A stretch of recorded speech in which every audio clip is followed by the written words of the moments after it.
பார்க்க தேவன் தந்த கிருபைகளுக்காய் நன்றி. தொடர்ந்து வாங்க, நாம் யாரும் இணைந்து தேவனை ஆராதிக்க தேவன் கிருபை பாராட்டுவாராக. இந்த நல்ல நாளிலும் கூட உங்களை பார்க்க கிருபை பாராட்டின ஆண்டவருக்கு நான் நன்றி உள்ளவனாக இருக்கிறேன். கடந்த வாரத்தில் அடியனும் எல்டலனி அவர்களும் ஒரு சிலர் நம்மளாம் இணைந்து சென்னைக்கு சென்றிருந்தோம். சென்னையில் இந்த ஊழியர்களை பார்த்து விசாரித்து வர கிருபை கொடுத்தார். அதற்காக தொடர்ந்து ஜெபிங்க. இந்த வேளையில் கூட நாம் நேரத்தை எடுக்காதபடி இன்றைக்கி திருவிருந்து இருப்பதனால நாம் அதற்கு நம்மை ஆயத்தப்படுத்திக் கொள்ள வேண்டும். எனவே நாம் ஜபசந்தியோடு கூட காணப்படுவோம். தேவன் நம்மை ஆசீர்வதிப்பாராக. இன்றைக்கி நாம் என்ன செய்ய போகிறோம்? இந்த வருடத்தில் 11 மாத காலங்களில் தேவன் வெற்றிகரமாய் முடிப்பதற்கு தேவன் நம்ம கிருபை கொடுத்திருக்கிறார். 11 மாத காலங்கள் ஆண்டவர் அற்புதமாக நடத்தியிருக்கிறார். எனவே தேவனுக்கு நாம் நன்றி செலுத்தணும். ஒவ்வொரு நாளும் ஆண்டவர் கொடுத்த பெரிதான ஆசீர்வாதம், உணவு, உடுக்க உடை, இருக்க இடம் கொடுத்திருக்கிறார். அற்புதமான வேலைகளை கொடுத்திருக்கிறார். தேவைகளை சந்திச்சிருக்கிறார். எல்லாத்துக்கும் மேலே சுகத்தோடு பாதுகாப்பாக தெய்வ சபைகளை வைத்திருக்கிறார். எத்தனையோ பேர் இந்த உலகத்தில் என்ன செய்யலை, இந்த நாளை பார்க்கலை. எத்தனையோ பேர் சுகவீனமாக இருக்கிறாங்க. கடந்த வாரத்தில் நாங்கள் சென்றிருக்கும் போது சில காரியங்கள் நடந்துச்சு. ஆண்டவர் கிருபையாக நம்ம எல்லாரையும் பாதுகாத்துட்டா. நாங்கள் பிரயாணம் பண்ணி சுத்தம் வர இந்த கிருபை கொடுத்தார். எனவே நாம் தொடர்ந்து நம் தேவனுக்கு நன்றி உள்ளவனாய் காணப்பட வேண்டும். ஒவ்வொரு நாளும் நம்ம மறந்துடக்கூடாது. நாம் ஜீவனோடு சுகத்தோடு எழுந்திருக்கிறோன்னு கேட்டால் ஆண்டவர் கொடுத்த பெரிதான கிருபை. சிஸ்டர் அம்மா ஒருத்தங்க இருந்தாங்க, வயசான அம்மா ஒரு தாயார் இருந்தாங்க. அவங்க பேர் மர்சி தாமஸ்ன்னு சொல்லிட்டு அவங்க சொல்லுவாங்க, எப்பவுமே சொல்லுவாங்க, ஒவ்வொரு நாளும் ஆண்டவர் போனஸ் கொடுத்துருக்குறாரு அப்படின்னு சொல்லுவாங்க. போனஸ்னால் தெரியுமா? நம்ம ஜீவன் தான் போனஸ். எத்தனையோ பேர் பூமியை பார்க்கல, போயிடுவாங்க.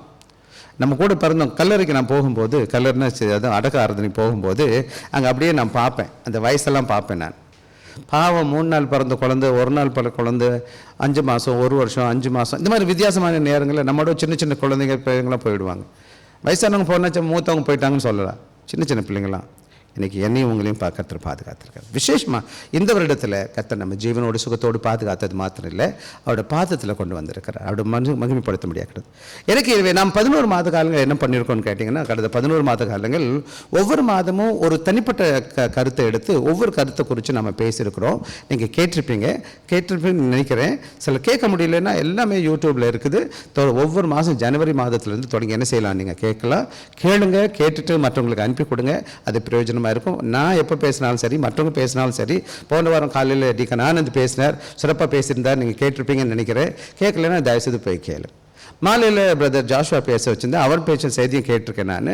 நீங்கள் நினைக்கலாம் அவர் கேட்க மாட்டாருங்க. நான் நிச்சயம் கேட்டுருவேன். என் பேசியதுக்கு போய் மற்றவங்க கேட்டுருவேன். நான் ரெண்டுமே கேட்டுட்டேன். சரிதாங்களா? ஆக நான் உங்களை உற்சாகப்படுத்துக்கிறேன். கேட்கணும். கேட்டுட்டு உங்கள் கருத்துக்களை எங்களோட பகிர்ந்து கொள்ளணும். சரி, இன்றைக்கி நான் இந்த மாதம் முழுவதும் தலைப்பு என்ன போட்டிருக்கேன்னு கேட்டேன். அந்த கீழே ஒரு சின்ன பாயிண்ட் போட்டிருக்கேன் பாருங்கள். Christmas and Thanksgiving, a season of gratitude and joy அப்படின்னு போட்டிருக்கேன். ஆக மாதம் 12 2வது டிசம்பர் மாதம் வந்துட்டாலே ஆர்ச்சர்டு போனால் தெரியும். ஆர்ச்சர்டு ரோடு எப்படிமா இருக்குது? இப்போது கிறிஸ்மஸ் களை கட்டிடுச்சு. எல்லா இடமும் லைட்ஸ்லாம் போட்டாங்க.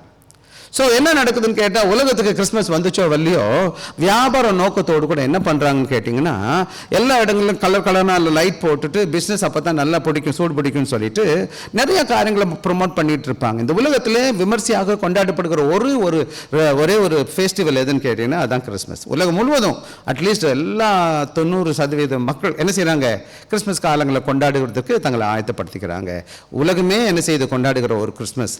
ஆக இந்த காலங்களில் நாம் என்ன நினைவு கூறணும் கேட்டீங்கன்னா, இந்த காலங்கள் தேவன் நமக்கு என்ன செய்திருக்கார், நன்றி செலுத்துகிற நேரமாய் கற்றுக் கொடுத்திருக்கிறார். அதுதான் இங்கிலீஷ் கிறிஸ்மஸ் மற்றும் நன்றி செலுத்துதல், நன்றி உணர்வு மற்றும் மகிழ்ச்சியின் பருவம் சொல்லி பார்க்கலாம். இந்த மாதத்தில் நீங்கள் சொல்லலாம், என்ன பாஸ்டர் 6ஆம் தேதி 7ஆம் தேதி தான் ஆகுது கிறிஸ்மஸ், இப்போ வந்துருச்சு. ஆமாங்க, வந்துருச்சுங்க. நான் தெலுங்குல ஒரு பாட்டு இருக்குது, நிஷப்தம் நிஷப்தம் விந்த நிஷப்தம் క్రిస్తు నాలు పుట్టిన రోజు నిజ క్రిస్మస్ పండుగ రోజు అని சொல்வாங்க. నేను తెలుగు మాట్లాడతాను, కొంచెం తెలుగు நமக்கு வரும். சரி விடட்டும். ஆக நிஷப்தம் நிஷப்தம் ஏசுசாமி பிறக்கும்போது எப்படி இருந்துச்சுன்னு கேட்டிங்கன்னா, நிஷப்தம் சப்தம்னா தெரியுது, நிஷப்தம்னா என்ற அமைதியாக இருந்துச்சு. ஆனால் உண்மையான அந்த பாட்டு என்ன சொல்லுதுன்னு கேட்டிங்கன்னா, உலகமெல்லாம் நிஷப்தமாக இருக்கும்போது இயேசு பிறந்த தேதி எவ்வளோ முக்கியமான நாளாக இருந்துச்சோ கிறிஸ்துமஸ், அதே போல் என்னைக்கு இயேசு சுவாமி என் உள்ளத்தில் பிறக்கிறோ அதுதான் உண்மையான கிறிஸ்மஸ். ஆக உண்மையான கிறிஸ்மஸ் என்னன்னு கேட்டால் 24 மணி நேரமும் 365 நாள் எந்த நாளிலும் யார் வீட்டில் எந்த நாட்டில் உங்கள் வீட்டில் பிறக்கிறாரு இயேசு கிறிஸ்து, அதுதான் உண்மையான கிறிஸ்மஸ். நம்முடைய வாழ்க்கையில் இயேசு கிறிஸ்து பிறந்து ரொம்ப வருஷம் ஆச்சு. ஆக உண்மையான கிறிஸ்மஸ் எப்போ, இயேசு சாமி முதல் முறை என் உள்ளத்தில் வந்த பொழுது. ஆக ஜீவனுள்ள நாளெல்லாம் ஆண்டோட பிள்ளையா இருக்கும். உங்களுக்கு தெரியாது மகிமை, நான் உங்களுக்கு அப்பமா பேச போகிறேன், சுருக்கமாக சொல்ல போகிறேன். ஆனால் நல்லா புரிஞ்சுக்கணும், இந்த வெளியேற பெற்ற ஆசீர்வாதம் மிக உயர்ந்த உன்னதமான ஆசீர்வாதம். இந்த கிறிஸ்து உங்களுக்குள்ள பிறந்தது நீங்கள் ஆண்டோட மகனா மகளா வாழ்வது. இன்னைக்கு சபையில் நீங்கள் இருக்கிறீங்கன்னா ரொம்ப கடவுளால் கிருபை பெற்றவங்களா இருக்கிறீங்க. நான் ஒரு சின்ன புக்கு படிச்சுட்டு இருக்கேன். அது புக்கு பேர் பண்டித ரமாபாயின்னு ஒரு அம்மா. அவங்க பிராமண குலத்தில் பிறந்திருக்கிறாங்க. அவங்க அப்பா ரொம்ப, அவங்க வீட்டில் எல்லாரும் அவங்க படிக்கும்போது அவங்க எழுதுறாங்க, உண்மையான அந்த மார்க்கம் என்ன சொல்லுதுன்னு கேட்டால், பெண்கள் எங்கே போக முடியாது, பரலோகத்துக்கு என்ன தான் பண்ணாலும் போக முடியாது. அதே போல் ஒரு குறிப்பிட்ட மக்கள் மட்டும்தான் பரலோகத்துக்கு போவாங்க, மற்ற யாரும் பரலோகத்துக்கு போக முடியாது அந்த பர்டிகுலர் மார்க்கத்தில். பலரும் அங்கிருந்து தான் வெளியில் வந்திருக்கிறோம் நம்ம. அவங்க என்ன செய்கிறாங்க, படிக்கிறாங்க. அந்த மற்ற காரியம் அவங்க அந்த வேதங்கள் எல்லாம் வாசிக்கும் போது அவங்க புரிக்கிறாங்க, பெண்கள் என்ன பண்ண முடியாதான், ஒன்றுமே பண்ண முடியாது, பரலோகத்துக்கு போகவே முடியாது. பரலோகத்தில் யார் கிடையாது, ஒரு குறிப்பிட்டமான வர்க்கம் மட்டும்தான் அங்கே இருக்கிறாங்கன்னு சொல்லிட்டு அவங்க சொல்கிறாங்க. இந்த புக்கு இருக்குது, நான் கொடுக்கணும், படிங்க. அது மாத்திரம் கிடையாது, பெண்கள் மாத்திரம் கிடையாது, மற்ற யாரும் போக முடியாது, என்ன பண்ணினாலும் போக முடியாது. எனக்கு நீங்களும் நானும் ஆண்டவராக இயேசு கிறிஸ்து கொடுத்த பெரிய பாக்கியம் என்னன்னு கேட்டால், இயேசு கிறிஸ்துவால் நான் என்ன செய்ய முடியும். அதான் ஒரு பாட்டு, என்ன பாட்டு, அந்த சற்று பாடணும் இல்லையா, நீசனா பாவியான என்னை மன்னிச்சு என்னை நித்திய ஜீவனை கொடுத்துருக்கீங்க சுவாமின்னு சொல்லிட்டு அது மாதிரி எழுதின பாடல் பாடணும். இன்றைக்கி நானும் நீங்களும் விளையேறப்பெற்ற ஆசீர்வாத ரட்சிப்பை பெற்றிருக்கிறோம். இந்த ரட்சிப்பு யார் கொடுத்தா, இயேசு என்ற நம்பர் கொடுத்திருக்கிறார். எனவே தான் இன்றைக்கி தலைப்பு போட்டிருக்கேன் நான், கிருபையின் அன்பளிப்பு. பரிசு என்பது வேறு, அன்பளிப்பு வேறு. பரிசு என்பது ஓடி போய் நான் என்ன செஞ்சதுனால வந்தது பரிசு. அன்பளிப்புனா என்னது, தகுதி இல்லை, யாரோ எனக்கு கொடுத்தது. அன்பளிப்பு வேறு, பரிசு வேறு. அதை கொஞ்சம் நெரிசை பண்ணுங்க. அதனால தான் பரிசுன்ற வார்த்தை மொழிபெயர்க்கும் போது வருது. நான் என்ன போட்டேன், அன்பளிப்பு. என்ன அன்பளிப்பு, கிறிஸ்துவில் கடவுளின் கிருபையின் விவரிக்க முடியாத அன்பளிப்பு. அந்த அன்பளிப்பு எப்படிப்பட்டதுன்னு கேட்டிங்கன்னா, cannot be described. அது என்ன சொல்ல முடியாத வசனம் சொல்லுவது, சொல்லி முடியாத ஈவுக்காய் ஸ்தோத்திரம்னு சொல்லி சொல்றார். வேகமாக நம்ம போகலாம். அங்கே 2 வேத பகுதி நாம் எடுத்ததுக்கு காரணம் என்னன்னு கேட்டிங்கன்னா, ஓரளவுக்கு உங்களுக்கு புரிய வைக்கணும் என்பதற்காக நான் எடுத்திருக்கிறேன். எனவே இன்னைக்கு நல்லா புரிஞ்சுக்கணும். 2 வேத வசனத்தை நம்ம எல்லாரும் சேர்ந்து வாசிக்கலாம். எல்லார்ட்டும் கையில் வேதம் இருக்குன்னு நினைக்கிறேன். வேதம் இல்லை, நான் முன்னாடி இருக்கேன், என்னோட வாசிங்க, தமிழ்லையும் ஆங்கிலத்தில் வாசிங்க. 2 கொரிந்தியர் 9வது அதிகாரம் 15வது வசனம், ஆங்கிலத்திலும் தமிழ்லையும் வாசிக்க போகிறோம். வாசிப்போமா எல்லாரும் சேர்ந்து? தேவன் அருளிய சொல்ல முடியாத ஈவுக்காக அவருக்கு ஸ்தோத்திரம். Thanks be to God for his indescribable gift. அதே போல இது வாசிக்கலாம். யாக்கோபு 1வது அதிகாரம் 17வது வசனம், நன்மையான எந்த ஈவும் பூரணமான எந்த வரமும் பரத்திலிருந்து உண்டாகி ஜோதிகளின் பிதாவிடத்தில் இறங்கி வருகிறது, அவரது யாதொரு மாறுதலும் யாரொரு வேற்றுமை நிழலும் இல்லை. ஆங்கிலத்தில் போடுது, every good gift and every perfect gift is from above and comes down from the Father of lights, with whom there is no variation or shadow of turning. ஆக இன்னைக்கு நான் உங்களோட கூட பேசுகிற காரியம் என்னன்னு கேட்டால், Christmas ultimate reason for thanks giving. ஆக இந்த கிறிஸ்மஸ் காலங்களில் உள்ளத்திலிருந்து இந்த 11 மாத காலங்கள் தேவன் நம்மை பாதுகாத்தார், நடத்தி இருக்கிறார், தேவைகளை சந்தித்திருக்கிறார். விசேஷமாக நான் உங்களுக்கு சொல்ல முடியும், இந்த உலகத்தில் எல்லாருக்கும் எல்லாத்தையும் கர்த்தர் கொடுத்திருக்கிறார். பல பேர்களில் எல்லாருக்கும் பணம், பதவி, பட்டம், பொருள், இந்த உலக ஆசீர்வாதங்கள் ஆல்மோஸ்ட் இந்த உலகத்தில் பிறந்த அத்தனை பேருக்கும் வெளிச்சம் இருக்குது, சூரிய வெளிச்சம். அதான் சொல்றேன், நல்லார் ஒருவர் உளரேல் அவர் பொருட்களுக்கு எல்லோருக்கும் பெய்யும் மழை. ஆக சூரிய வெளிச்சமோ அல்லது மழையோ அந்த உலக ஆசீர்வாதங்களோ யாருக்கும் என்ன செய்யல, தேவன் எல்லாருக்கும் சமமாக கொடுத்திருக்கிறார். ஆனால் ரட்சிப்பு யாருக்கு தான் கொடுத்திருக்கிறார்னா, உங்களுக்கு எனக்கு தான் கொடுத்திருக்கிறார். இந்த ரட்சிப்புனா என்னன்னு கேட்டீங்கன்னா, ஆண்டோட பார்த்து வந்துட்டு ஆண்டோட மகனா இருக்கிற இந்த நாவலில் ஆண்டோட வருகை இருக்குமானால், ஆனால் எனக்கு போவேன் ஆண்டோருக்குள்ள பரலோகத்துக்கு போகக்கூடிய உத்தரவாதத்தை கர்த்தர் கொடுத்திருக்கிறார். அதுக்காக இந்த நாட்கள் என்ன செய்யணும், நான் உண்மையாகவே நான் ஆண்டவருக்கு நன்றி செலுத்துறேன். The birth of Christ is God giving us indescribable gift. அது எப்படிப்பட்ட அன்பளிப்புன்னு கேட்டிங்கன்னா, சில வேளை நம்ம புரிஞ்சுக்கல இந்த ரட்சிப்பை, சில வேளைகள் நமக்கு புரியவே இல்லை. நம்ம நினைக்கிறோம் இது சாதாரணமாக கிடைச்சிருச்சுன்னு நினச்சிட்டு இருக்கிறோம், எனக்கு தகுதியே கிடையல. ஆனால் ஆண்டவர் கொடுத்திருக்கிறார். நிச்சயமாக எனக்கு என்ன செய்யுது, மற்ற எத்தனை மார்க்கங்களுக்கு இந்த பூமியில் எல்லா மார்க்கமுக்கும் உங்களுக்கு நித்திய ஜீவன் கிடைக்கும்னு சொல்லவே கிடையாது. பரலோகத்துக்கு நீங்களாம் போக முடியுமான்னு கேட்டிங்கன்னா அவங்க உண்மையை சொல்லுவாங்க, நோ யூ கேன் நாட் கோன்னு வாங்க. என்னென்னமோ பண்ணணும்னு சொல்லுவாங்க, எனக்கு ஒன்றுமே பண்ண வேணாம், ஒரே ஒருத்தன் பண்ணணும். என்ன செய்யணும், அந்த இயேசு என்ற நபரை உள்ளத்தில் ஏற்றுக்கொள்ளணும். கிறிஸ்மஸ்னா என்னங்க, இயேசு என் உள்ளத்தில் பிறந்திருக்கிறாரு, என்ன கொடுத்துருக்காரு, எனக்கு நித்திய ஜீவனை கொடுத்துருக்கிறார். நான் பரலோகத்தின் மகனாக இருக்கிறேன், மகளாக இருக்கிறேன். எல்லாருக்கும் ஆணாக இருக்கட்டும், பெண்ணாக இருக்கட்டும், படித்தவனாக இருக்கட்டும், படிக்காதவனாக இருக்கட்டும், எப்படிப்பட்ட தரத்தில் உள்ளவனாக காணப்படட்டும், இந்த உலகத்தில் யாருக்கும் விதிவிலக்கு கிடையாது. ஒரே ஒரு விதிவிலக்கு, ஒரே ஒரு காரியம் தான் இருக்குது, அந்த இயேசு கிறிஸ்துவ சொந்த ரட்சகர். அது கூட நான் செய்யலை, அவர் எனக்கு செஞ்சார். யாரையே கொடுத்தது எனக்கு ரட்சிப்பு? வாசிப்போம் அப்புறமா கொஞ்சம் கொஞ்சமாக வாசிக்கலாம். ஆக நான் என்ன பண்ணணும், in this season believers are called to celebrate not only the joy but the deep gratitude for the love, God's love and salvation and His presence. என்ன செய்யணும், இந்த காலங்களில் நான் நல்லா புரிஞ்சுக்கணும். நாம் நினைக்கிறோம் குதூகலம், கொண்டாட்டம், பெயிண்ட் அடிக்கிறது, கலர் கலராக ட்ரெஸ் போடுறது அல்லது கலர் கலரில் லைட் போடுறது, அது ஒரு சந்தோஷத்தை கொடுத்தா கூட அது எல்லாத்துக்கும் மேலே நான் என்னத்தை கொண்டாடணும்னு கேட்டிங்கன்னா, உண்மையான ஆழமான நற்சை என்னன்னு கேட்டிங்கன்னா, நான் நன்றியுள்ள பிள்ளையாக காணப்படுவதற்கு காரணம் என்னன்னு கேட்டால், ஆண்டவர் என்னையும் உங்களுடைய நேசிச்சிருக்கிறார். He loved us. யோவான் 3:16 இல்லையா? ரட்சிப்பை கொடுத்துருவாரு. நான் நேசிச்சுட்டு அப்படியே என்னை விட்டுருல, ஆண்டவர் என்னை நேசிக்கணும்னு சொல்லிட்டு என்ன செஞ்சிட்டாரு, லெட் கோ அப்படியே விட்டுட்டாரா? பூமிக்கு வந்தார் அவர் என்னை ரட்சிப்பதற்காக. எனக்கு வந்து ரட்சிப்பை கொடுத்துருக்கிறார். நான் சரியான பாவி, என் ரட்சிப்பு இந்த உலகத்தில் வேறு வழியே கிடையாது. மற்ற மார்கள் என்னென்னமோ சொல்லிக் கொடுக்குது, அதை செய் இதை செய்யின்னு சொல்லிட்டு இருக்கு. எனக்கு ஒன்னே ஒன்று தான், அவர் வந்து எனக்கு ரட்சிப்பை கொடுத்துருக்கிறார். அது மாத்திரம் கிடையாது, விட்டுட்டு அப்படியே போயிட்டாரா? என்ன சொன்னார்? இம்மானுவேல் என்ன அர்த்தம்? என் கூட உங்க கூட இருக்கிறார். He is with me. உண்மையை நல்லா புரிஞ்சுக்கணும். கிறிஸ்துவ ரட்சிக்கப்பட்டோன்னு சொன்னா பரலோகத்தில் மாத்திரம் ஆசீர்வாதம் கிடையாது, இந்த பூமியினோட பிள்ளைகள் அவரோட அவர் கூட இருக்கிறவராக இருக்கிறார், என்னோடு கூட இருக்கிறவராக. எனவே இந்த கால வேலையில் நான் சொல்லுகிற காரியம் என்னன்னா, உண்மையான கிறிஸ்துமஸ் காலங்களில் என்ன செய்யணும்னு கேட்டீங்கன்னா, ஆண்டோட அன்பு, ஆண்டோட ரட்சிப்பு, ஆண்டோட பிரசன்னத்தை நான் உணர்ந்தவனாய் ஆண்டவருக்கு சதா வாய்களத்தின் ஆண்டவரே உமக்கு நன்றி சுவாமி. ஏன்னா நீர் செய்த அந்த ரட்சிப்பு என்பது என்ன செய்து விளையேற பெற்றது, சொல்லி முடியாதது, விவரிக்க முடியாதது, புரிந்து கொள்ள முடியாதது, ரொம்ப பெரிய சீக்ரெட். ஆக்சுவலா உண்மையிலே நான் புரிஞ்சுக்கங்க, நானும் நீங்களும் ரட்சிக்கப்படுவது என்பது சாதாரணமாக நடக்கிற காரியம் கிடையாது. எவ்வளவு காசு கொடுத்தா பரலோகத்துக்கு போகணும்னு வச்சுக்கோங்களேன். பணக்காரன் பணம் கொடுத்தா தான் பரலோகத்துக்கு போக முடியும்னா எத்தனை பேர் போக முடியும் நீங்க நினைக்கிறீங்க? போட்டி போட்டு பணம் கொடுக்குறவங்க நிறைய இருக்கிறான். படித்தவன் மட்டும்தான் பரலோகத்துக்கு போக முடியும்னு வச்சுக்கோங்களேன். எவ்வளவு பேர் போக முடியும்? எவ்வளவு நம்ம படிச்சிருக்கிறோம், எவ்வளவு நமக்கு தெரியும்? இல்லை ஆண்கள் மட்டும்தான் போகணும்னா பெண்கள் எங்க போவாங்க? அழகா இருக்கும். இந்த மாதிரி நிறைய கேள்வி கேட்டுட்டே இருக்கலாம். ஆனால் வேதம் சொல்லுது, கிறிஸ்துக்குள்ள ஆணும் கிடையாது, பெண்ணும் கிடையாது, யூதன் கிடையாது, கிரேக்கனும் கிடையாது, அடிமையும் கிடையாது, சுயாதீனம் கிடையாது, எல்லாரும் சமம். இந்த ரட்சிப்பு இலவசமா எனக்கு தேவன் கொடுத்திருக்கிறார். எனவே நான் என்ன செய்யணும் இந்த நாட்களில்? ஆண்டவரே உமக்கு நன்றி. கிறிஸ்மஸ்னா என்னது? சாப்பிட்றது, துணிமணி போடுறது ஒரு பக்கம் இருக்குது, இந்த உலகம் சொல்லி கொடுக்குது. அந்த ஏசு எனக்குள்ள வந்துட்டாரு, நான் ஆண்டோட மகனா இருக்கிறேன், ஆண்டோட மகளா இருக்கிறேன், ஆண்டோட ரட்சிப்பை பெற்று இருக்கிறேன், அந்த உத்தரவாதம் இருக்குது எனக்கு. நான் அதுக்காக ஸ்தோத்தரிக்கிறேன், நன்றி செலுத்துகிறேன்.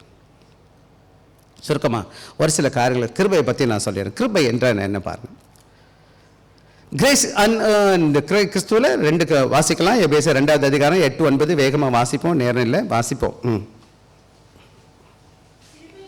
கிருபையினாலே விசுவாசத்தை கொண்டு ரட்சிக்கப்பட்டீர்கள், இது உங்களால் உண்டானதல்ல, தேவனுடைய ஈவு, ஒருவரும் பெருமை பாராட்டாதபடிக்கு கிரியைகளினால் உண்டானதல்ல.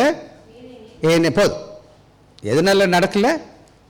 நான் எதுவும் செஞ்சதுனால தங்கம் கொடுத்து வெள்ளியை கொடுத்து மொட்டையை அடித்து தீயில இறங்கி அல்ல உடம்புலாம் பருத்தி கிருத்தி ஏதோ செய்ததுனால எனக்கு வரல.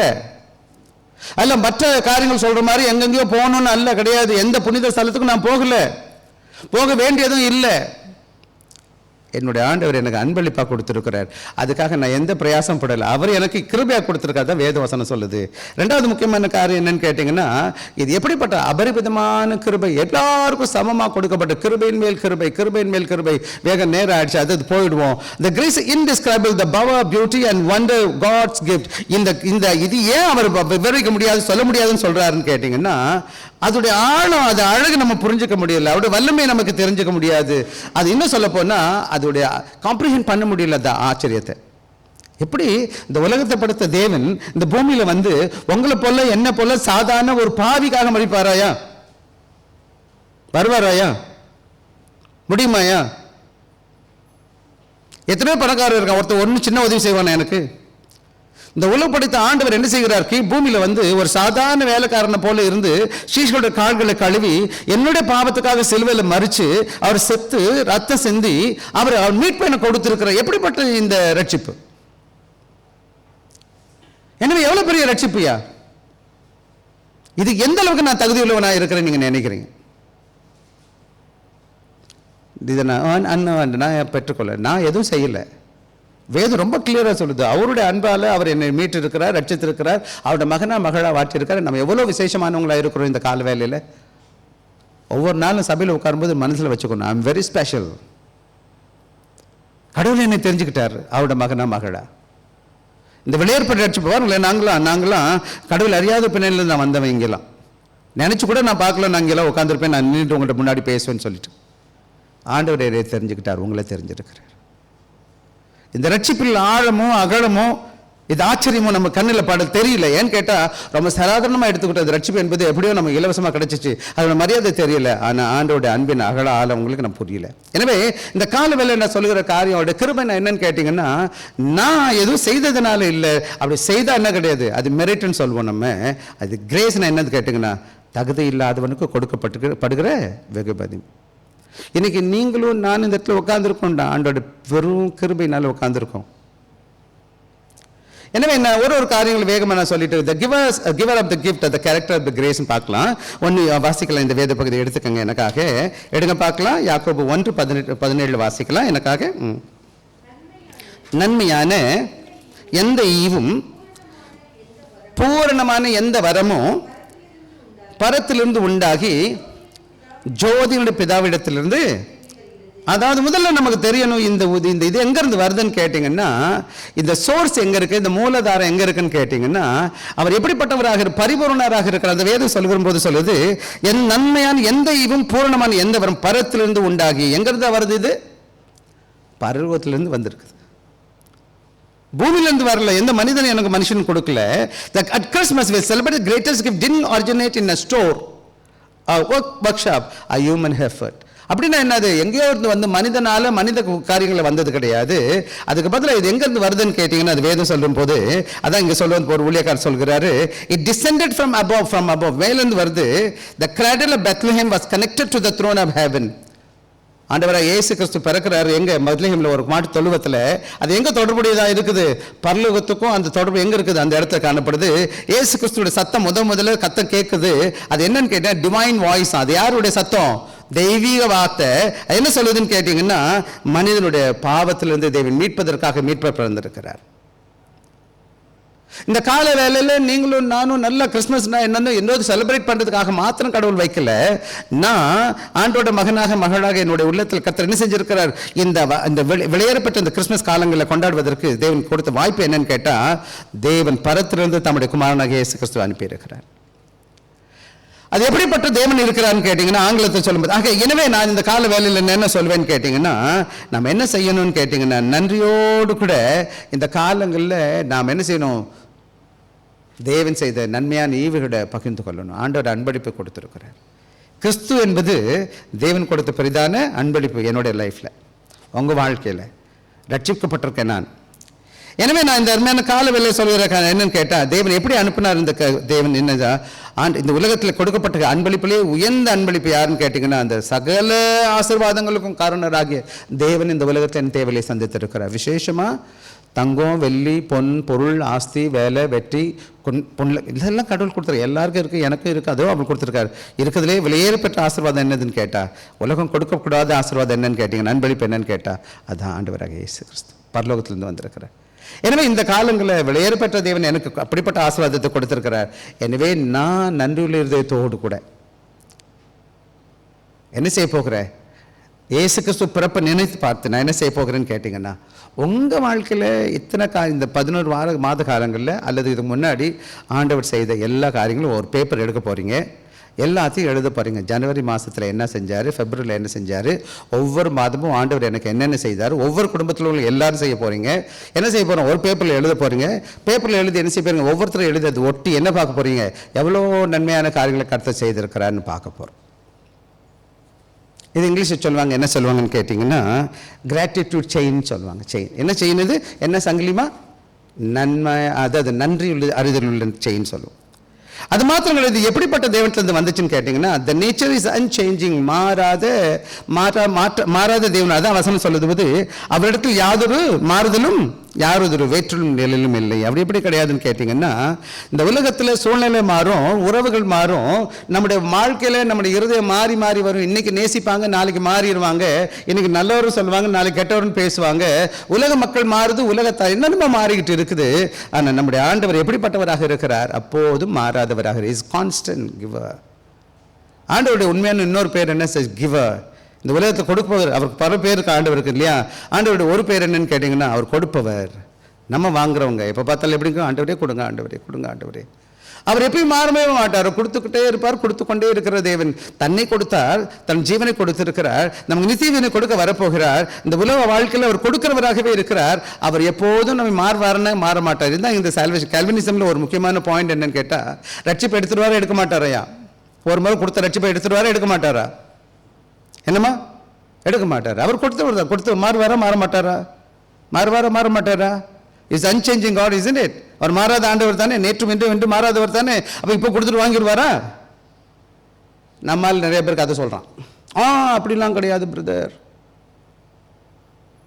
ரட்சிப்பு தேவனுடைய பண்பின் வெளிப்பாடு. அவருடைய பண்பு எப்படிப்பட்டவர்? மாறாதவர். எனவே இந்த அருமையான கால வேலை நல்லா புரிஞ்சுக்கணும். எப்போதெல்லாம் ஆண்டவருடைய அன்பு, ஆண்டவராக இந்த உலகத்தில் தேவனாக இயேசு இந்த உலகத்தில் எப்போ வந்தாரா, இந்த உலகமான இருண்டதாக இருக்கும் பொழுது, வெளிச்சமில்லாத வாழ்க்கை வாழும் பொழுது, இந்த உலகத்தில் என்ன செய்கிற மாறாத ஆண்டவர் தம்முடைய குமாரனாக இயேசு கிறிஸ்துவை இந்த உலகத்தில் அனுப்பி, அவர் எப்படிப்பட்ட மாறாத அன்பில் ஒரு வெளிப்பாடை காண்பிப்பதற்காக குமாரனாக இயேசு இந்த உலகத்தில் வந்திருக்கிறார். அதுதான் உண்மையான கிறிஸ்துமஸ் காலங்களில். எனவே நானும் நீங்களும் என்ன செய்யணும்னு கேட்டிங்கன்னா, எப்போல்லாம் இருளில் ஜாமனும் கூட ஒரு காலங்களில் இருளான வாழ்க்கை வாழ்ந்திருக்கிறோம், வெளிச்சம் இல்லாத ஜீவியம் ஜீவிச்சிருக்கிறோம். இந்த உலகத்தில் கடவுளை அறியாதவர்கள், இந்த உலகத்தில் ரெண்டே விதமான மக்கள் இருக்கிறாங்க. ஒன்று ஆண்டவராக இயேசு கிறிஸ்துவை அறிந்தவர்கள், வெளிச்சத்தின் பிள்ளைகள். இன்னொரு ஆண்டவரை அறியாதவர்கள், இருளின் பிள்ளைகளாக இருக்கிறார்கள். நீங்கள் வெளிச்சத்தை பார்க்கும்போது எப்பெல்லாம் வெளிச்சத்தை பார்க்குறீங்களோ, முதல்ல ஆண்டவருக்கு நன்றி செலுத்துங்க. என்னை ஆண்டோட மகனா மகளா மாற்றிட்டார். I am today child. என்னது? Light up, children of light. வெளிச்சத்தின் மகனாக இருக்கிறேன். அதுக்கு தான் பார்த்தீங்கன்னா கிறிஸ்மஸ் காலங்களில் கேண்டில் பற்ற வைப்பாங்க, லைட் போடுவாங்க. ஏன் லைட் போடணும்? ஏன்னா அவர் தான் அந்த ஒளி. யோவான் 1வது அதிகாரம் 5வது வசனம் வாசிக்கலாம் எனக்காக.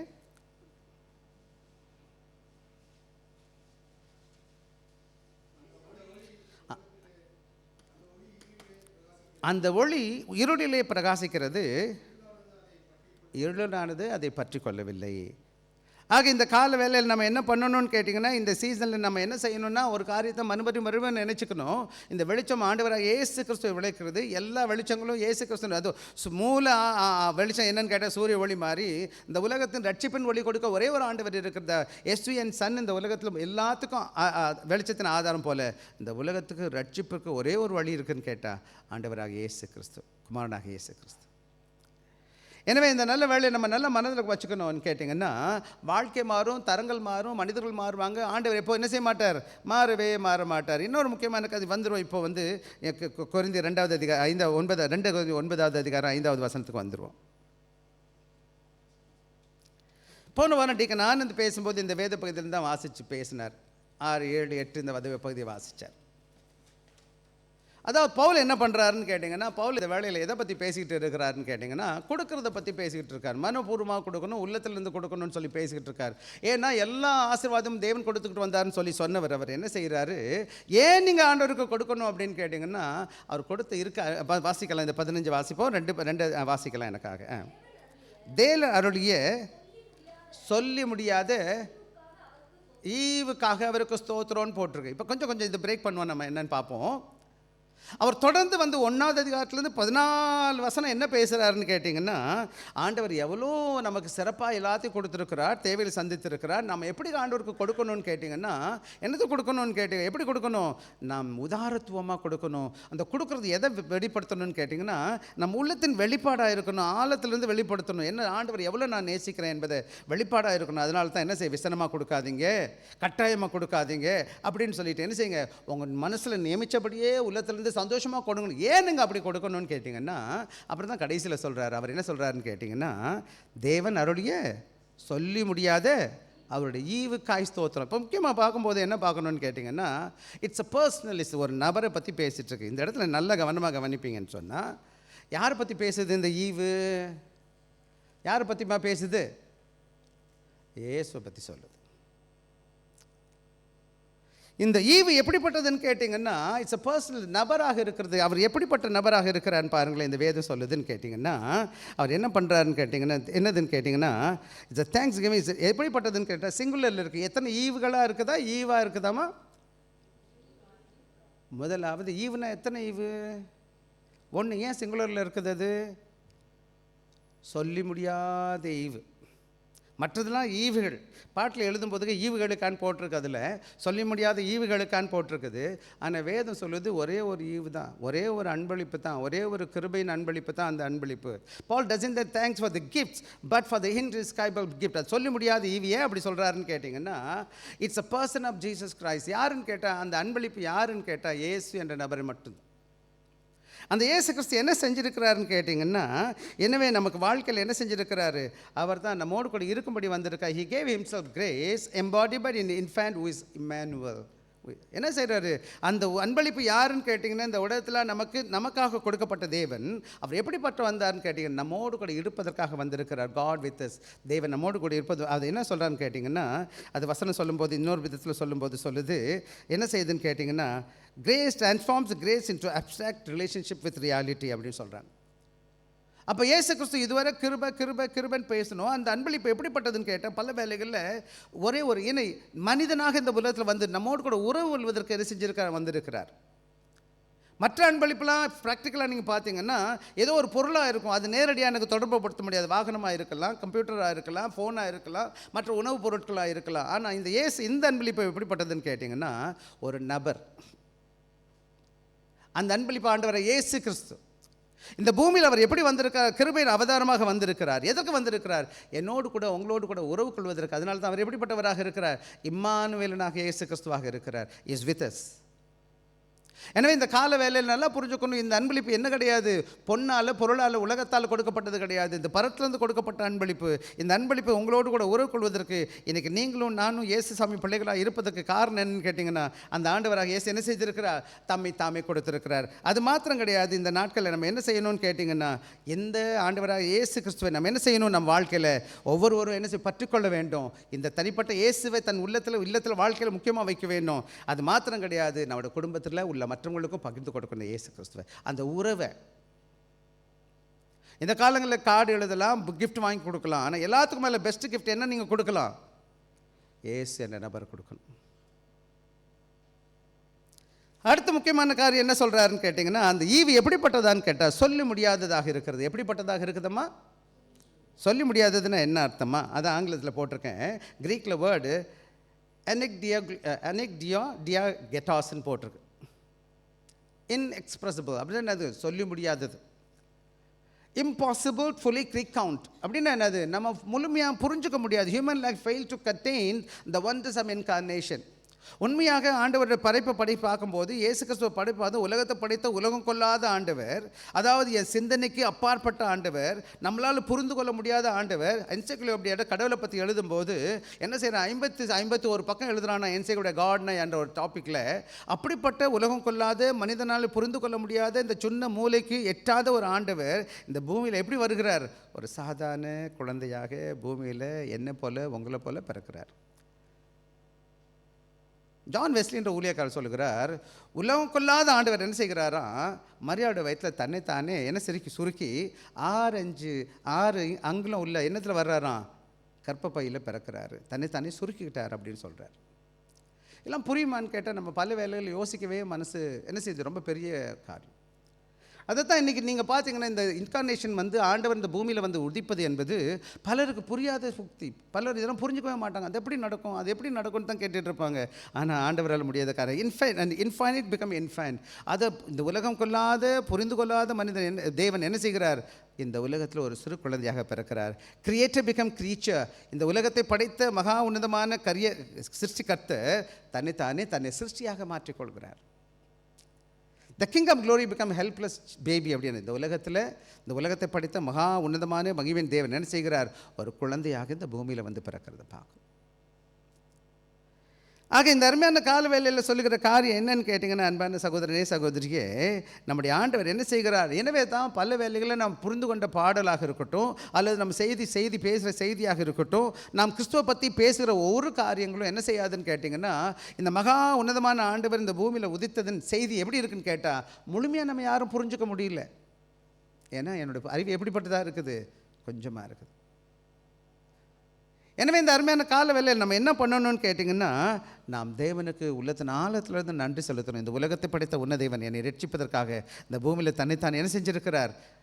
அதான் நம்ம ஜெருசலேம் போகும்போது ஜெருசலேமில் போனோம், இஸ்ரேல் நடந்து போனோம்.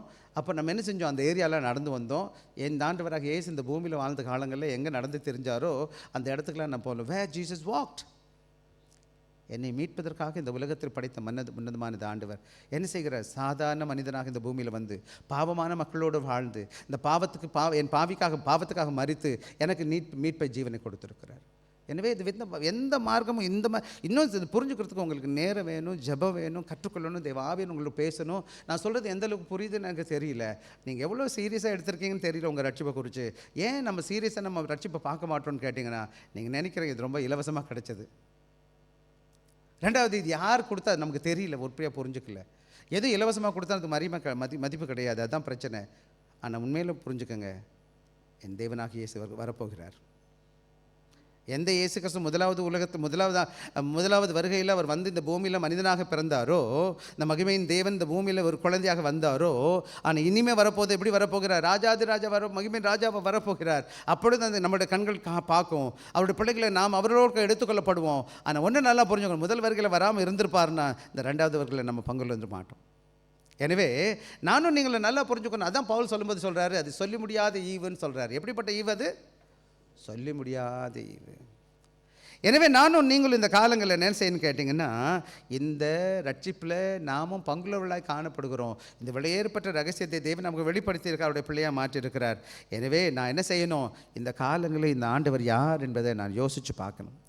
இந்த சொல்லி முடியாத ஆண்டவர் யார், அவருடைய பண்பு என்ன, அவர் எப்படி இந்த உலகத்தில் வாழ்ந்திருக்கிறார், அவர் ஏன் என்னை தெரிஞ்சுக்கிட்டார், என்ன ஏன் அவர் தெரிஞ்சிருக்கணும்.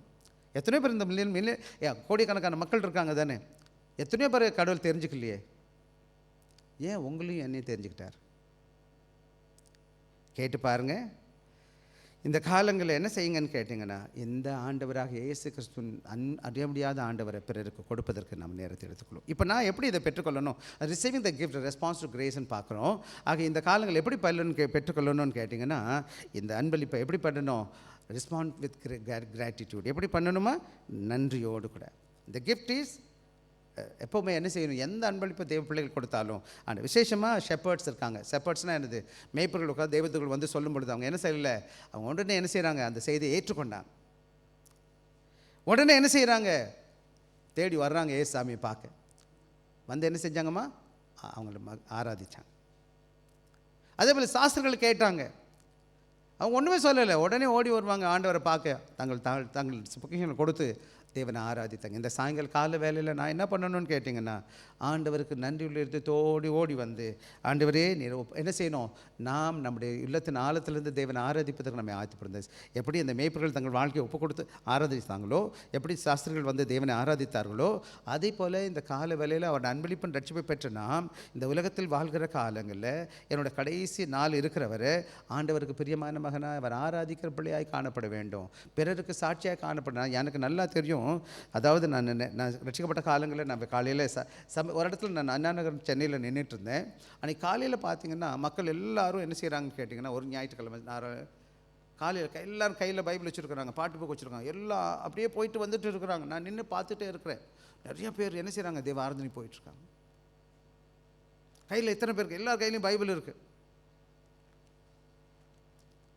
அது ரொம்ப சந்தோஷமாக இருந்துச்சு, ஒரு சாட்சியாக இருந்துச்சு. இன்றைக்கி நம்ம பல வேலைகளில் இந்த ரட்சிப்பு பெற்ற நாம் என்ன நினைக்கிறோம் தெரியுங்களா, நான் பரலோகத்து போனால் போதும், பூமியில் என்ன வேணாலும் பண்ணிக்கலாம், நம்ம நினச்சா போவோம், நினைக்காட்டி பரவாயில்ல. மறந்துடக்கூடாது, ஒவ்வொரு தேவனுடைய ஆராதனையும் கூடுகையும், தேவனை ஆராதிக்கிற ஒவ்வொரு வாய்ப்பும் ஆண்டவர் கொடுத்த அன்பளிப்பு. எனக்கு என்னை ரட்சித்த தேவனுக்கு நன்றி செலுத்த கடமை வந்திருக்கிறேன். என்னோட ஆண்டவர் இந்த பூமிக்கு வந்து என்னை ரட்சித்திருப்பாருன்னு சொன்னால், எனக்காக ஜீவனை கொடுத்து மீட்டிருப்பாருன்னு சொன்னால், நான் எப்படிப்பட்டவனாக இருக்கணும், தாழ்மையாக என்னை ஒப்பு கொடுத்துருக்கணும். பல வேலைகளில் நான் என்ன செய்கிறேன், ஆசீர்வாதத்தை பெற்றுட்டு நான் எந்த காரியமும் அதற்காக கிரயம் கொடுக்காதபடி நினச்சி விரும்புகிறேன், பரலோகத்துக்கு தான் போகணும்னு நினைக்கிறேன். நிச்சயமாக இப்படி நினச்சி பாருங்களேன், நம்ம எல்லாம் பரலோகத்துக்கு போகிறோம் வச்சுக்கோங்க, போயிடுவோம். வசனம் அப்படி தான் எனக்கு சொல்லுது. போன பிறகு ஆண்டவர் பார்ப்போம், தோத்துற ஆண்டவரே, ஓ அப்படியா, இப்போ தான் புதுசாக வந்திருக்கியா, நான் உன்னை ரட்சித்து 20 வருஷம் ஆச்சு, நீ சர்ச் பக்கமே எட்டி பார்க்கலையே, ஞாயிற்றுக்கிழமை எங்கே போனேன், நான் வேலை பார்த்தேன், ரொம்ப சந்தோஷம் தம்பி. என்னம்மா இப்படி தானே சொல்லுவீங்க? இல்லை, எங்கள் சொந்தக்காரருக்கு கல்யாணம், நான் போயிட்டேன். இல்லை அவருக்கு பிறந்த நாள் இருந்துச்சு, இல்லை நான் டிவி பார்த்தேன், இல்லை தூங்கிட்டு இருந்தேன். எவ்வளோ நல்லாயிருக்கும் சொல்கிறதுக்கு, சொல்லுங்கள் நீங்கள். அவர் சொல்லுவார், என்னடா நான் வந்து ஜீவனை கொடுத்து ரத்தத்தை சிந்தி உனக்கு ரட்சிப்பு கொடுத்துருக்கேனே, உன்னை என் மகனை சேர்த்து வச்சுருக்கிறேன்னு ஒரு கதை சொல்லுவாங்க. இந்த மாதிரி மகா அலெக்சாண்டர் ஒரு நாள் என்ன செஞ்சார், ரோட்டில் நடந்து போனாராம். மகா அலெக்சாண்டர் கேள்விப்பட்டிருக்கீங்களா? த சக்கரவர்த்தி. போகிற வழியில் ஒருத்தன் ரோட்டில் குடிச்சிட்டு கிடந்தானா. குடிச்சு கிடந்தவொடனே தட்டி எழுப்பினாராம், கீழே குனிஞ்சு உட்காந்து, எந்திரடா அப்படின்னாராம். அவன் எல்லாம் தண்ணி அடிச்சுட்டு அவன் யார் வந்ததுன்னு தெரியல, அவனுக்கு படுத்து கேட்குறது யாருன்னு தெரியல. உடனே அவர் தட்டி கேட்டாரான், உன் பேர் என்னடா அப்படின்னு கேட்டாரான். அவன் படுத்துருக்கவன் சொன்னானா, அலெக்சாண்டர்னு சொன்னானா. என்ன கீழே படுத்துருக்கவர் யார்? கேட்குறவர் மகா சக்கரவர்த்தி அலெக்சாண்டர். கீழே குடிச்சிட்டு படுத்து கிடக்கிறது யார்? அவர் தான் அலெக்சாண்டர்னு சொன்னான். இவருக்கு ஷாக் ஆகிடுச்சு, என்னடா இவன் நம்ம பேரே சொல்கிறானே. உடனே புரிஞ்சுக்கிட்டார். அப்படி தான் சொன்னாரான் அவர்கிட்ட, ஒன்று உன் பேரை மாற்று, இல்லை உன் வாழ்க்கையை மாற்று. ஒன்று கிறிஸ்தவனாக வாழ பாருங்கள், இந்த பூமியில் மிலேறப்பட்ட ஆசீர்வாதத்தை பெற்ற தேவனுக்கு உங்களை ஒப்பு கொடுங்க. இல்லை பண்ணியாக தான் நான் வாழ்வேன்னா அதுக்கு போங்க. யோசுவா சொல்கிறாரு, ஒன்று பாகாலுக்கு வேண்டிக்கோ, இல்லை கர்த்தரை வேண்டிக்கோ. இங்கிட்ட அங்கிட்ட உழப்பாத, ஏன் கஷ்டப்படுற நீ, எங்கேயோ ஒரு பக்கம் இரு. ஆனால் தாழ்மையாக இருங்க. இந்த ரட்சிப்பு வெளியேறப்பட்ட ஆசீர்வாதம். அதான் அவர் சொல்ல முடியாத ஈவு அப்படின்னு சொல்கிறார். அந்த ஈவு என்னது? ஒரே ஒரு ஈவு தான். அந்த மற்ற எல்லா ஆசீர்வாதத்தின் கூறுகளாக இருக்குது. இந்த ஈவு எங்கேருந்து வச்சு? பரலோகத்திலிருந்து வந்திருக்குது. அந்த மாதிரி தான் ஆறாவது ஆண்டவர் எனக்கு கொடுத்திருக்கிறார். ஏன்னா என் மேலே அன்பு வச்சிருக்கிறார், எனக்கு ரட்சிப்பை கொடுத்திருக்கிறார். அவர் அவருடைய ஆசீர்வாதம், அந்த ரட்சிப்பு எப்படி இது? விவரிக்க முடியாத அன்பளிப்பு. அந்த அன்பளிப்பு இந்த உலகத்தால் கொடுக்க முடியாத அன்பளிப்பை பெற்றிருக்கிறேன். நான் ஒரு தகுதி இல்லாதவனாக இருக்கேன், கிருபையாக கடவுள் கொடுத்திருக்கிறார். அப்படி இருக்கும்போது எப்படி நான் வாங்கணும்? தாழ்மையாக வாங்கணும். போன வாரம் போய் 2 பிள்ளைகளுக்கு நம்ம பாஸ்டல் ஆர்டினேஷன் கொடுத்தோம். 2 பேரும் நன்றியாக இருக்கிறானுங்க. ஆண்டவர் எங்களுக்கு கொடுத்து இதெல்லாம் பெரிய. அந்த பிள்ளை சொல்லும்போது இதுக்கெல்லாம் தகுதி இல்லாதவங்க, அந்த ஒரு பொண்ணு சொல்லுச்சு எனக்கு. நான் சொன்னேன், ஆமாம் நமக்கு தகுதி இல்லை தான், ஆண்டோட கிருபையாக நம்ம பெற்றிருக்கிறோம், வாங்க அதுக்கு உண்மையாக இருங்க. எனக்குமே தகுதி இல்லை, நமக்கு எல்லாருக்கும் அந்த தகுதி கிடையாது. முதலாவது தாழ்மையாக அந்த ரட்சிப்பை பெற்றிருக்கிறோம். எப்படி சீஷர்கள் அந்த மெய்ப்பர்கள் வந்து பெற்றுக்கொண்டார்களோ, எப்படி அந்த சாஸ்திரிகள் வந்து ஆண்டவருக்கு நன்றி செலுத்தி தங்கள் வாழ்க்கை ஒப்பு கொடுத்து தங்களால் பெஸ்ட்டாக கொடுக்க முடிஞ்சிச்சோ, அதாவது அதே போல் நம்முடைய வாழ்க்கையில் என்ன கொடுக்கணும்னு கேட்டால் சிறப்பாக கொடுக்கணும். அது மாத்திரம் கிடையாது, அது என்ன செய்யணும்னு கேட்டால் நன்றி உள்ளதோடு நன்றியோடு கூட கொடுக்க வேண்டியிருக்கு. அந்த இடத்துல என்ன பண்ணணுமா? ரிசீவ் வித் என்னது கிராட்டிடியூட், ரெஸ்பாண்ட் வித் கிராட்டிடியூட்னு சொல்லுவாங்க. எனவே நானும் நீங்கள் என்ன பண்ணணும்னு கேட்டிங்கன்னா, நன்றி உள்ள பிள்ளைகளாய் காணப்பட வேண்டும். என்ன சொல்லுகிறாருன்னு கேட்டிங்கன்னா, எப்போது நான் கிருபையாக அந்த காரியத்தை பெற்றுக்கொள், எப்போது என்னுடைய விஷயம் ஒருத்தர் ஓட்டப்பந்தயத்தை ஓடுறான், அவன் பெற்றுக்கொள்கிற அது ஒரு பெரிய காரியம் கிடையாது. அவன் ஓட்டப்பந்தயத்தில் முதல் பரிசு பெறான்னு வச்சுக்கோங்களேன், நான் வெற்றி பெற்றிருக்கேன்னு சொல்லுவான். அது 300ஆம் நம்பர் ஓடி வரான்னு வச்சுக்கோங்களேன், அவனுக்கு முதல் ப்ரைஸ் கொடுத்தா எப்படி இருக்கும்னு நினைக்கிறீங்க? நம்ம 300 கூட கிடையாது, 3000 நம்பரில் ஓடிட்டு வந்திருக்கிறோம். 5000 நம்பர் சில பேர், நம்ம முன்னாடி நிறைய பேர் ஓடிட்டாங்க. நம்ம 5000 இல்லை 500 மில்லியன் சொன்னால் கூட அந்த நம்பரில் தான் இருப்போம். நம்மலாம் பார்த்தீங்கன்னா அவ்வளோ பின்னாடி ஓடி வந்தால் கூட என்ன கொடுத்தாரு? ஆபிரகாம் கொடுத்த அதே ஆசீர்வாதத்தை நேற்று பிறந்த நீங்களும் நாங்களும் பெற்றிருக்கிறோம். யோசிச்சிங்களா? இந்த ரட்சிப்பு அவங்களுக்கு ஆபிரகாம் கொடுத்தது நியாயம் இல்லையா? அவர் ஆண்டு உண்மையாக இருந்தார்ல. மோசே கொடுத்துருந்தா பிரஜைக்கார நியாயம் தானே. நீங்கள் என்ன பண்ணிட்டீங்க? உங்களுக்கு கொடுக்கணும். எப்போ நம்முடைய தகுதியை நம்ம புரிஞ்சுக்கிறோமோ, அந்த கிருபையை நம்ம பெற்றிருக்கிறோமோ, எப்படி நம்ம உள்ளத்தில் இருந்து நமக்கு அந்த தகுதி இல்லாத ஒரு காரியத்தை தேவன் எனக்கு கொடுத்துருக்கிறார். அப்போ என் உள்ளத்தில் எப்படி இருக்கும் ஆண்டவருக்கு? அதான் அவர் சொல்கிறாரு, என்ன செய்ய சொல்லி முடியாத ஈவுக்காக அவருக்கு ஸ்தோத்திரம். அவர்னா யார்? ஆண்டவருக்கு ஸ்தோத்திரம், இயேசு கிறிஸ்துவுக்கு ஸ்தோத்திரம். ஏன்னா எனக்கு தகுதி இல்லாத போது கூட அவர் எனக்கு கொடுத்துருக்கிறார்.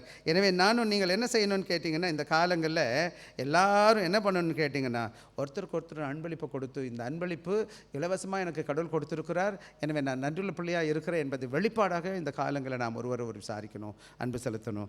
அது மாத்திரம் கிடையாது, ஆண்டவருக்கு தாராளப்பு. இந்த அன்பளிப்பு எப்படிப்பட்டதுன்னு கேட்டிங்கன்னா, மேலே அந்த 1 Corinthians 2 Corinthians 9 எப்படி கொண்டு எல்லாம் தாராளமாக தேவன் எனக்கு கொடுத்துருக்கிறார். அவர் என்ன செய்யல?